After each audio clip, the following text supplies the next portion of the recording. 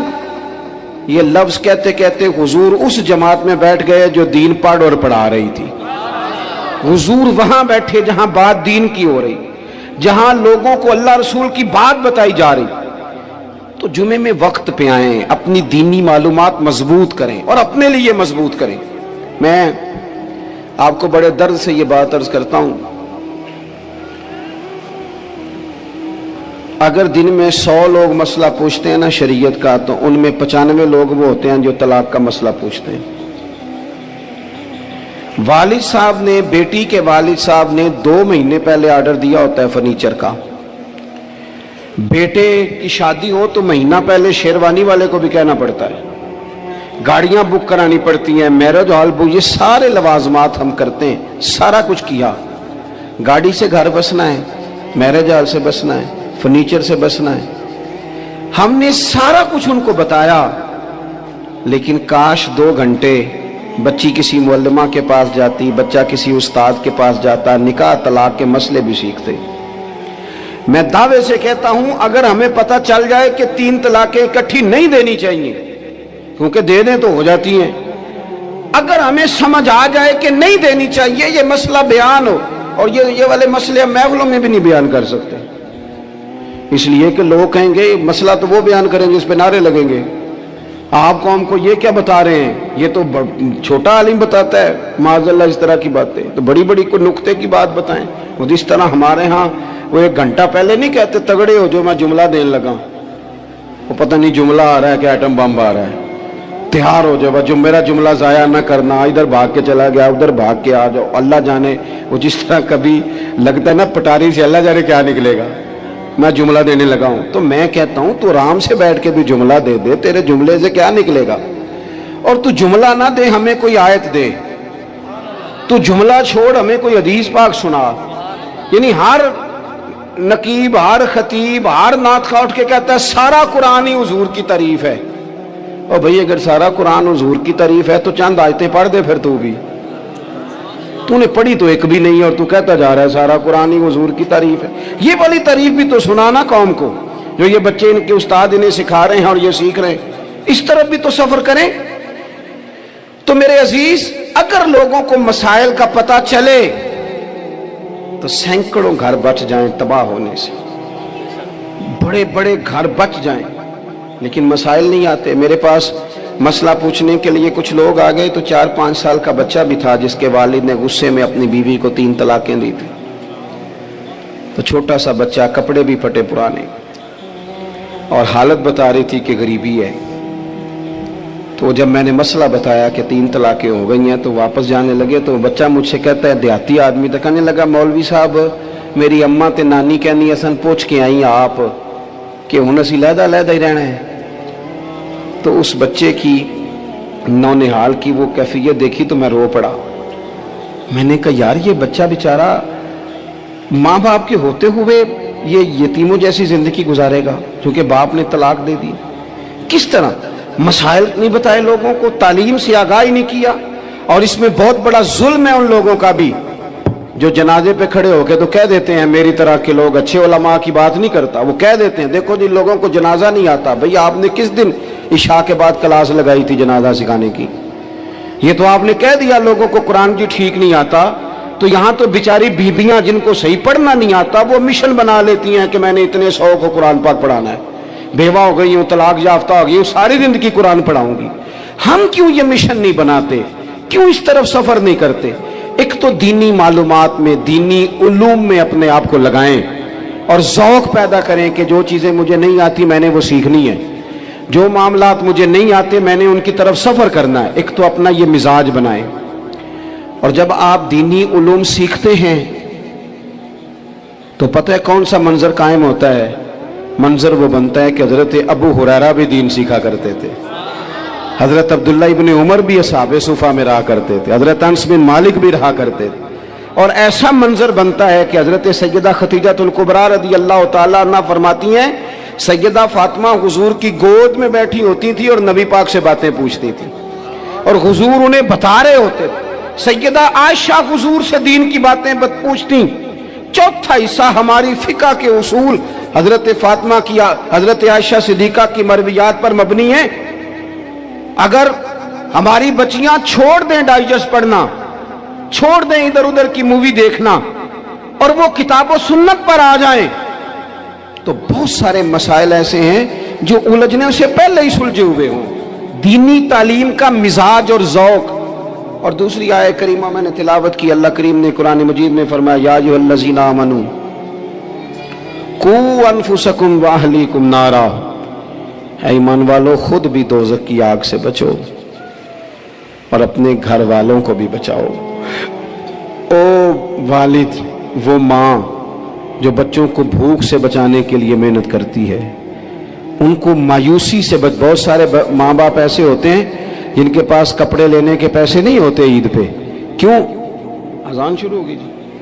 عزیز بھائی، جس طرح ہم اپنے بچوں کو دیکھیں، بہت سارے ماں باپ کے پاس گنجائش نہیں ہوتی، لیکن اس نیت سے کہ بچوں کے دل ٹوٹ جائیں گے، عید پہ کیسے گزارا کریں گے، مشکل سے بھی کپڑے خرید کے دیتے. اس طرح ہم اپنے بچوں کو بھوک سے، پیاس سے، مایوسی سے بچاتے ہیں. اس طرح ہمارے رب نے ہمارے ذمے لگایا ہے کہ تم اپنے بچوں کو کوشش کرو دوزخ کی آگ سے بچانے کی. حضرت عمر فاروق رضی اللہ تعالیٰ عنہ نے عرض کیا تھا یا رسول اللہ صلی اللہ تعالیٰ علیہ وسلم، اس آیہ کریمہ کا معنی کیا ہے؟ تو محبوب کریم علیہ السلام نے فرمایا عمر، جن چیزوں کا اللہ تمہیں حکم دیتا ہے تم اپنے گھر والوں کو ان چیزوں کا حکم دو، جن چیزوں سے رب رسول تمہیں منع کرتے ہیں اپنے گھر والوں کو ان سے روکو، اپنے گھر کے اندر نفاذ دین کرنے کی کوشش کرو. میرے بھائی، بہت زیادہ آزمائش ہے ہمارے گھروں میں، بے چینیاں ہیں، اضطراب ہے، بچوں میں سختی ہے، بہن بھائی ایک دوسرے کے ساتھ لڑتے ہیں، مزاجوں میں تلخی آ گئی. کیوں بھلا؟ اس لیے کہ ماں باپ کو جو بہترین کردار اور جو حسین طریقہ گھر میں اپنانا چاہیے تھا، بچے تقریر باہر سے سنتے ہیں لیکن وہ فالو اپنے ماں باپ کو کرتے ہیں. اگر ماں باپ میں حوصلہ ہو، صبر ہو، اطمینان ہو، خودداری ہو، تھوڑے پر گزارا کرنے کا مزاج ہو. دیکھیں نا، آج ڈپریشن ہے، ٹینشن ہے، پینکس اٹیکس ہیں، بڑی ساری چیزیں آ گئی ہیں. کیوں بھلا؟ صبر نہیں، تحمل نہیں، بردباری نہیں. آزمائے. ایک دن ایک بچہ میرے پاس آ گیا مدرسے کا اور آ کے وہ رونے لگا. میرے گھر والے کہنے لگے کھانا چھوڑ دیں، پہلے اس کی بات سن لے. میں نے کہا پتر کیا ہوا؟ کسی نے مارا ہے کسی استاد نے؟ کہنے لگے نہیں حضرت، گھر فون کیا تھا تو میری اماں اور ابا کی لڑائی ہو رہی ہے. بچہ کانپ رہا ہے، ٹانگیں کانپ رہی ہیں. میں نے کہا کیا ہو کیا گیا تمہیں پتر؟ لڑائی ہو رہی ہے تو گھروں میں ہو ہی جاتی ہے. کہنے لگے نہیں، آپ کو پتہ نہیں، وہ بڑا سخت لڑتے ہیں. میرے والد جب میری والدہ کو مارنے کے لیے آگے بڑھتے ہیں تو ہم سارے چار پنجوں کے نیچے چھپ جاتے ہیں. ہمیں خوف آتا ہے، وہ منظر خطرناک ہوتا ہے. یہ کون تکلیف دے رہا ہے اپنے بچوں کو؟ یہاں بیٹھے ہمارے ہاں میلوں دور رہتے تھے اس کے گھر والے، تو وہ تکلیف میں تھا، تو گھر میں کیا کیفیت ہوگی؟ اگر حوصلہ ہو، صبر ہو، قناعت ہو، اللہ کے دیے ہوئے تھوڑے رزق پر ہمیں راضی رہنا آتا ہو، ہمارے گھروں میں سکون آئے، اطمینان آئے. ہم جو زندگی بڑی خوشی خوشی گزار سکتے ہیں، ہمارے مزاجوں کا لالچ، ہماری طبیعتوں کی بے راہ روی، ہماری جھوٹی انا کا بت، ان ساری چیزوں کو ختم کر دیتا ہے. اپنی زندگی کے اندر اگر ہم وہ کردار اپنے بچوں کو دیں جس کردار میں موبائل بھی ہو، جس میں گاڑی بھی ہو، جس میں پیسے بھی لا کے ابا دراز میں رکھتا ہو، لیکن والد کا گھر میں مصلی بھی موجود ہو، اس کی کوئی تسبیح بھی ہو، وہ یہ بھی کہتا ہو کہ خدا نے اپنے فضل سے آج 5000 دیا ہے تو اس میں 1000 غریبوں کا بھی ہے، اس میں تھوڑا سا میں نے اللہ کی رضا کے لیے بھی رکھا ہے. اگر کوئی مشکل آ جائے تو وہ باپ اور ماں کو صبر کرتا ہوا دیکھتے ہو.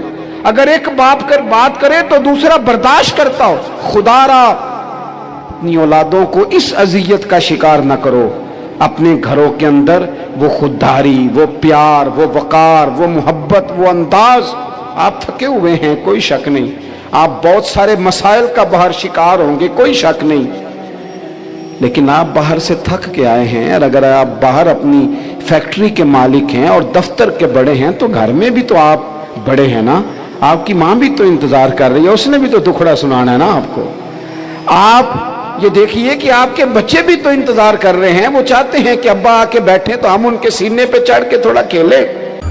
سبحان اللہ و بحمدہ